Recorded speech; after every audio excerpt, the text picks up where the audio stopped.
เองได้เว้านี่พอบักอันนี้ก็บ่ได้จะกีบพออีนี่ก็บ่ได้จะกีบได้แต่พออีนี้นี่ชามผัว บัดมาฮอดตู้ก่อนแล้วเฮ็ดแต่งเนาะบัดนี้ บัดนี้จะได้ชาวล้านครับงวดตัวหนึ่ง เนาะ ทอดชิปล้านกับงัวค่อยก็เอานะค่อยว่ามาบ่มาน้ำโอ้ยบ่มา สิถอดขนมทอดนี่ก็บ่ได้เนาะถอด จะให้มันเว้าอยู่แล้ว ถอดชิบล้าน ค่อยก็บ่มักแล้ว กินในใจวะกินใน อัน ใจ สอง อยู่ เท่า เนาะ ไว้นำกันนั่นอยู่ผู้หนึ่ง60ปลายนี่ผู้หนึ่ง50ปลายขดองลื่นนี่นั่นค่อยยังเอาได้เอาชองเท่า โอ้หาชิปนะบ่ หาคลิป 30 ล้านค่อยยังเอาไอ้เท่านึงค่อยไปเฮือนเรา เนาะ บ่แม่นค่อยว่าอันนั้น เนาะ แนวมันหมักเนาะคือเพิ่นว่าแล้วเอาเมียพิษคิดอยู่เท่าตาย เนาะประตูแม่ เฮ็ดเฮือนพิษน่ะคิดอยู่เท่าเฮือนเพเพิ่นว่า เนาะ ก็คือกันกับบ้านกลางเลยมาชาติมาล้านค่อยว่าเขากดน้ำถามเอาครับ โดย มาเลยโหดรถแล้วมันบ่หมักเนาะ เนาะ ถามมันเป็นสิชอกไปยาโอ้ย โอ้ลายลิ้นพี่ไหนความกระเดกกระดอก มื้อนี้ซามื้อว่าสิมาเบิ่งกันเมียตู้ก่อนพอบ่ได้ซ้ำเนาะ เสมอคือเพิ่นเนาะเสมอเนาะ โอ้ย ลูกแล้วเสมอ ที่เอาคนนี้บ่ไปนำมืออื่น แม่นๆๆ ไปใช้ ไปเชโปน โอ้ยเขา เซโปน พาเวียไป ราคาเลี้ยงงัว หรือจะเอาว่าแพทย์น้อยบ่ไปนำ เอามาแผ่นน้อยไปเรื่อยนี่ ไปบ่แพทย์น้อยไปนำค่อยบ่มือ บ่หับปากเลยตัวจานมันช่วงยามให้ยามนา เขาคนญาติเวลามานี่ก็ช่วย จำนวนนี่เนาะเป็นผู้หญิงนี่เขายังบ่กล้าถามเขาเขาจะเอาไปนำได้คนเฮาก็ไปได้ เป็นความอยู่ตู้ ก็คือช่วงนี้นั่นจักแล้วเขาไป3คนนี่ไปนำเขาได้อยู่แต่ว่าผู้ใดยกว่าค่อยนี่สิไปนำเจ้าค่อยบ่หาเอาไปได้โทษ เป็นความตู้เป็นความเป็นความ น้อยเพิ่นว่าโอ้ย นี่ทั่วไม่เลยทั่ว สด สอด สิไปเอาเมียอยู่พูดไปเชียร์เงินนำทางนี่ตายหาเลยเนาะบ่ได้แล้วค่อยไปข่มขืนค่อยน่ะ60 ล้านว่าฉันกับงัวตัวนึงว่าฉันแต่งเมียนั่น เนาะ ข่มขืนไปแล้วฮอดนั่นแล้วบัดนี้ สิลำบากลำบนนี่เนาะโอ้ยเมื่อยเด้3คนก็สิหลายล้านเติบได้ไป3คน ตกอยู่เลยซาวตุ คูโรโตกลับมา จุงงัวมาเลยบ่ สาวได้ดาวมัน โอ้สาว โอ้ผู้ สอ ชา ด ย เราเลยนะสอด สดมา จดมาอยู่ แต่เมื่อยเนาะ อย่าสัตว์ตายสัตว์ตาย ครับเนาะมันไข่อีนี่นั่นไข่แล้วไปเขาหมอแล้วออกแล้วมื้อนี้น่ะมันเฮ็ดน้ำผีมันเฮ็ดน้ำผีในเฮือนเขานั่น โอ้ ไปว่าแล้วผีเนี่ยนั่นมันให้ค่อยน่ะขึ้นไปเอามันนี่แต่ว่ามันช็อตมัน ลายขนอะไรบัดนี้พ่อใหญ่ เนาะ เนาะตกลงผู้ใหญ่สิได้กันแม่เนาะ แต่ละคนอีนี่ใครกว่าหมู่ เป็นอะไรตู้ คนมานี่ ความใครไปได้ความใครน่ะ มันใครกว่าหมู่ หมายถึง ตัวมันก็ใครกว่าหมู่ ไม่ได้คือปลาแห้งติ คือไป บ่คือจังนี้ เนาะมีหน้ามีนวลนะผู้นี้นะ คือปลาสดๆ เรื่องฮีดของนี่ก็ใครกว่าหมู่อีก เออ นี่เนาะ มันคนทางนี้มันบ่คือทางนี้ไหนแปลว่าลงไปทางชันละวันเช็คกองเงินบอกลงไปทางตะโอยนี่ ได้ ดังขนมเตี้ย ขดองนั่น เขาลีเอาได้ไม่มีกระกล้องเลย มีงูมีควายไหน โอ้ บดชุมชุดจังแม่กับหมู โอ้ บดเท่านั้น สบายให้เนาะผู้ แม่กับห เอา มู ไป เนาะ เอาเมียแถวนี่มันหาเมียเลยเด้บ่มีงูมีควายจะบดยังแพงแต่อีนี่ละแพงกว่าหมูบดจะเอาผ่านมานี่เอาอีบ้านกลางในเมืองตะโอยนี่แพงกว่าหมูบดเบิ่งโทรถามบ่เข้าถามดอก คือเดียวกันของผู้ชาย ยังเป็นเปิดเผยนะไปเสื้อผ้าลำลังเนาะไปเสื้อผ้าก็มา แม่ วัดบ่เห็นบ่อันเช้าฉันไปเว้าบุญบ้านโคก อันอีนายอันนั้นอยู่อันท่าชะโนนั่น เท่าสร้างเราว่า เท่าช่างนั่นหักไปเลยบ่เอาเลย ความสมอง เอาโทรหามันก็คุมื้อนี่ก็มันก็หักก็เว้านำอยู่มันปีนไปทางใหม่แหละเฮาก็เลยยาเลยบ่ไปเอามันช้ำแต่เฮาก็บ่ได้อันเว้าในๆดอกกับชาวชันเพิ่นเว้ากับเฮาว่าไปลัดเฮาอยู่บุญบ้านโคกนั่นลัดอยู่ก้อนนั่นทางนั้นเขาเห็นแล้วเพราะเนี่ยเขาเบิ่งอยู่เนาะ ไหวเนาะ คลิป โอ้ตีแต่บ่ลงแล้ว พิษแล้วบ่นี่เอาแล้วอ่ะแล้วกันบ่ได้เนี่ยย้อนชาวชันได้นี่ผมก็สิไปอยู่มื้อนั้นเนาะตกลงกันแล้วพัดชาวชันเพิ่นเว้าเรื่องนั้นมาลดโอ้ยามันว่าเอาเมื่อกันจักหน่อยก็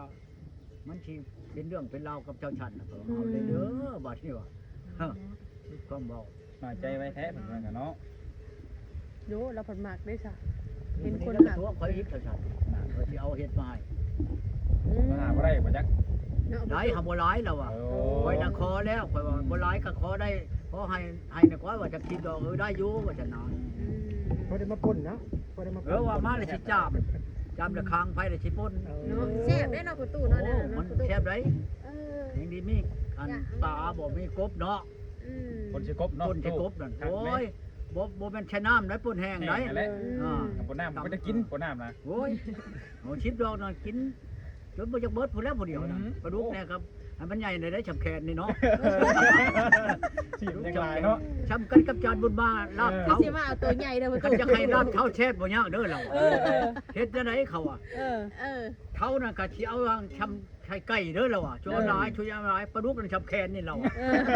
โอ้ยเราชดแช่ปัญญังเราแม่นความเรา เน้นเนื้อเด้ เน้นเนื้ออย่าง เอ เดียว อเน้นเนื้ออย่างเดียว นั่นเราอ่ะ เน้น จะ ต้ม ให้ แซ่ มั บ นแช่บเรา นี่อย่ากินเห่าอย่ากินแต่ กัน ซี มัน เต้า เท้าหลายกว่าปลาดัญญาเราอ่ะบ่แช่บ เมียนความอยู่ เท้า เด้ เท้าชำไข่เป็ดไข่ไก่นี่ปลาลูกชำแคนนี่ที่มันเนี่ยโอ้ยเราอ่ะจนช่วยเลื่อมเราอ่ะจังได้ยา เนาะดึงหู3 บาทยัง พอ บ่ แล้วผู้นี้ฮู้จักอลีเนาะคือกันเราสำคัญได้อาจารย์บุญมาเนี่ยคนบ้านข่อยหักไปมันมีอยู่บ้านบางเฮง เออ แบ่งให้หมู่นี่ถ้วยบักใหญ่ล้นๆเนาะ ดู แบ่งไปให้หมู่นะบัดหมู่แบ่งมา เป็นได้ไหน แบ่งชามเถื่อเราอ่ะแบ่งไปให้เฮือนนั่นน่ะชามเถื่อแบ่งหลายๆวันนั้นมันเขาแบ่งมามันน้อยเพราะกลางถ้วยนี่เนาะให้เอาคืนโลดเรากันบ่พอกินแล้วยาเราอ่ะคันเฮาแบ่งนี่กินบ่เทื่อนเราอ่ะจังยังอิ่มอยู่เราอ่ะแบ่งมึงชามเถื่อกันมันบ่ตอบมาแล้วยาโลดเทื่อนนั่นเราอ่ะกูแบ่งให้มันจักเถื่อเราแล้วในจานบุญมานี่นะโอ้ย เนาะ พอเท่าใหม่นี่พอเท่าใหม่นี่บ่ทันลงเฮือนใหม่อีกต่ออีก เอาเลย เอาเจ้าโคตรใหม่เนาะเชียควายเขากินก็ถึกแล้วบัดนี่อันเจ้าโคตรกินควายเราเขาใหม่เราน่ะแล้วก็ว้าวแล้วช่างชอนก็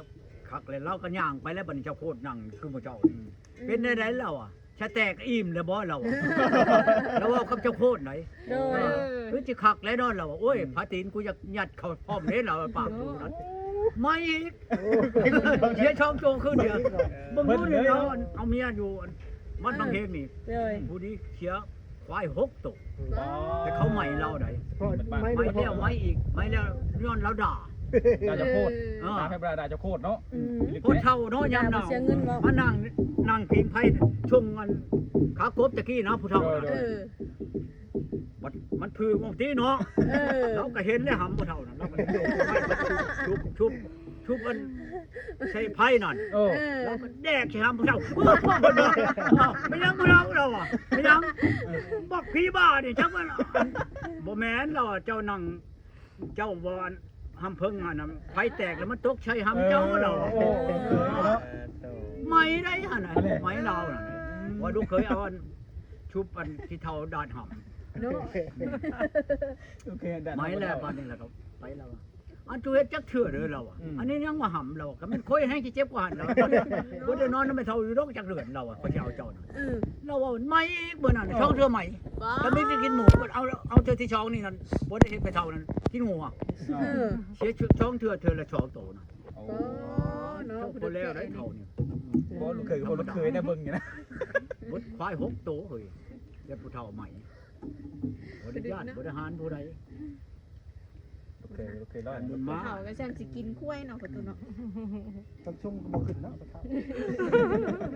กินสินควายหลายวะ คนคือว่าอะไร ความดำเนาะ คนบ้านนอก เนาะ ยอกขับยอกโบแมนที่ยอกกันคือเฮายอกกันยอกเชียงงัวเชียควายน่ะแต่ที่ไม่กันกินควายหรือไรโบแมนนอกคือขโมยนี่ไรแต่โบมีเนี่ยโอ้ยตายโลด เอานั่นกู จักโมงไปเช้านี่ตู้ไปหาเช้าจักโมง 7:00 ฝ่ายนะ ไปเลยเพิ่นวันใดไป แฉเลย โอ้ยไปแล้วครับตำมิดนั่นมาโลดเดี๋ยวนี้คอยก็ว่า บ่ ว่าขาความมันเมียนสิก่อนมันบ่เอาความคอยว่า แม่น เดี๋ยวนี้คอยไปแล้วคอยเห็นเจ้ามักคอยมักเจ้าแล้วว้ากันหูจักอันขาแก้วชิ้นดองขาฮิตกับฟองเลยคอยเอาเจ้ามานำเลยมาโลดเพิ่นก็สิเมื่อนำโลดหากคอยบ่พาได้ลูกคอยผู้น้อยนี่บ่พาผู้ใหญ่เอามากันยังได้อยู่ผู้ใหญ่จักปี7ปีเอามาได้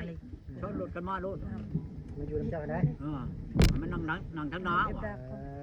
ไปฮอดนะครับเอา ย่อพระเข้ามาวันนี้เลยเนาะให้เท่านั่งนี้ลูกเรานั่งนี้เรานั่งนี้กับลูกผู้น้อยเดี๋ยวมากินข้าวแล้วนี่ก็เมื่อแล้วเบิ่นนางคอยสิไปชี้ข้าวแล้วคอยสิมาชงให้แม่เฒ่าเนี่ยหมู่เจ้านำบ่ให้มาได้ดักชาวงัวยันมันออกไปกินนั่นข้าวกินน้ำนี่โดยบอกไปว่ามากินข้าวบ่ทันยาปีนเนื้อใหม่อีกล่ะ เนาะ อยู่บ่เก่าเนาะอะไรก็ได้ เจ้าจะให้คนเมื่อกับมาขอมื้ออื่นคนเมื่อมื้ออื่นขอมื้อฮื้อคนเมื่อมื้อฮื้อคอยก็เดียวว่านำเจ้าว่าคันว่าบ่มานำคนบ่มาได้เอาบ่มาก็ได้ก็ยาแล้วฉันเจ้าจะเมื่อก็เมื่อหรือว่าเจ้าจะนอนอยู่นี่ก็นอนมันนอนในเฮือนข่อยนี่ก็ดีถ้ามื้อใดเจ้าสิให้ไอ้น้องจะมาขอเลยก็มาขอเลยก็เมื่อพร้อมกันอีกเอาโคอยกับกินข้าวบ่ทันได้อิ่มครับก็บ่ไล่ลงกันเสียงก็ย่างไปเลยมาเลยโลด มาเลยเครี กิ ยด น เล กระ ย บอ เนาะ นเนาะ เครียดบ่ คน ผมเว้ากันคักแน่ ว่าจังไปเนาะ จังไปนั่นใช่คนสิไปพี่ชังน้ำมันรถก็ แม่นแล้วประตูเว้ย สิ50,000พุ่น เ ชื่อขนมไปให้ลูกมันอีก นั่น โอ้ มีแต่เชียร์กับเชียร์นี่นะ เอาแล้ว เนาะ ถึงกันให้ลูกมันก็ถึงให้แม่ถึงให้มันแล้วคงขนมมันชุบบักใหญ่นั่น50,000พุ่น โอ้ ขนมมัน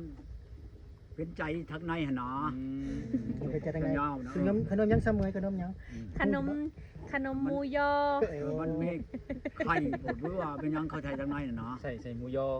แม่น หวานนั่น แม่นกินแล้วบ่หวานขึ้นตาเลยแต่มีความหัก มันจะมีความรัก ไปหัว นั่นแหละ สรุปแล้วทั้งประตูมีแต่เชียร์อย่างเดียวเนาะ ถ่ายบ่ เป็นผู้สาวกันได้บอกกันให้ยังไปแล้วปีน พาตัวกันทั้งออกจับกันกับมันคิดอันออกอันหาชื่องัวแล้ว อยากได้งัวเนาะอยากได้งัวงามงัวเต็งงามมาลีว่าฉันเต็งเอาขี้คันอย่างไปเพื่อเบิ่งงัวเต็งว่าฉันพูดเลยอยู่ทิศแคบบ้านดงไห้ผู้ใดอันบอลงัวผู้เจ้างัวนั่น โอ้ ไปก็บ้ายขึ้นรถแล้วทิศอ๋องแล้วมีรถน่ะผู้ไปชื่องัวน่ะผู้วันว่ามีงัวนั่นบ่มีรถบ่ย่างมามาเอาห้องไม้น้ำเฮานี่ ย่างทำรถทงมาเลยบ่น่ะ วันนี้ทิศอ๋องเมื่อส่ง มาส่งเลย เอาโอ้ยเมื่อฮอดแล้วอันเด้ว่าท่านงัวนั่นก็จะขายไปเบิ่งแล้วโอ้โหงัวเท่าคือคิดมันแต่มันยังน้อยพูดว่างัวตัวนั้นน่ะคือมันเท่างัวน่ะอันนี้แล้วว่าฉันทิศอ๋องมาเล่านี่นะมันขึ้นมาแต่บุญมานี่อีกแล้วของตัวเองก็จะขายงัวน่ะ โดย อ้าวโอ้ยมันว่าชัดค่อยเมื่อยครับเมื่อย ลง น้ำ มาส่งแล้วเนาะ มันเป็นอะไรไปเบิ่งงัวนั่นจ้อยทั้งไว้งัวเท่ามันว่ะอยากได้บ่อยากได้อันแต่ละ10,000ปลายผู้ใด10,000กว่าบาทผู้ใดมันว่าตายแล้ว โดย โอ้ยมันว่าจะมันต้มกูครับเดี๋ยวมันเป็นจ่าเด้ออันหมู่ตัวเฮาอยากได้เชื่อเขาอีหลีไหล แม่น คือค่อยไปแต่ละเทื่อนี่ค่อยเชียร์เงินหลายปานใด แม่ นี่ นนั่นแหละ ถามรถนี่อันผู้ไปน้ำข่อยบ่แม่นข่อยผู้เดียวนี่มันเบาแหล่นี่ไปกับเบาแหล่ไปอันบ้านนั้นไปจังอันเมืองนอง หันบอกประตู ไปชี้มือนี่เบิด6ล้านนี่มึงลุกไปเจ้าว่าธรรมดา ลาก เลือกเนาะ คือบ้านปลาใช่ประตู วิลาอีกแม่นบ่ไปคืนเดียวนี่กับเบาแหล่นี่อีกนี่เสียช่องล้าน อันความหาอย่างใดบ้านนี่น่ะอย่างนี้น่ะไปผู้เดียวบ่บ่ไปกับไผอีกไปกับบ่ว่าดอกว่านั่นน่ะคือน้ำเมือกน้ำมันเบาแหล่ก็มีแต่เฮาไปให้เล่านะ รถเบาแหล่บ่ไปรถเบาแหล่ไป ไปขี่รถเบาแหล่ โอ้ ชนกันไปนะ โดย ดูดู กันดอก เป็นประตูครับผมนั่ ตั ง วมันเป็นคนผู้อยากได้ เฮาอยากได้บ่น่า จะ ซื้อ ว่า มา อันที่ไปบ่อื่นบ่ฮื้อนี่กันหมู่ไปนำก็ไปบ่ไปแล้วก็สิไปผู้เดียว เนาะ บ่วนไว้นำอีก เอาให้บ่สิหลับได้ไปนำเอาบ่สิหลับได้ไปนำ เป็นเรื่องอยู่ ลูกน้อย ตาลูกอีกแล้วเสมอดิ บ่นั่นดอก เสมอดิใครยัง ไปเบิ่งแล้วก็ ไปเบิ่งแม่นไปเบิ่งแล้ว โทร ก็ ให้ชุบน้องชุบนุ่งไปนำหลังไปเบิ่งเจ้าก่อนวังเช้านี่มันก็โทรมาของว่าสิไปวังเช้านี่แหละมันเข้าไปพี่แหละปัญญามือฮื้อนี่มันไปหลีไปผู้เดียวโลด แบบว่าเป็นอะไรเนาะจะให้น้องชายขึ้นไปน้ำหลัง ฟังบางอันผู้นี้ก็โทรมานี่คันว่าตามมันนั่น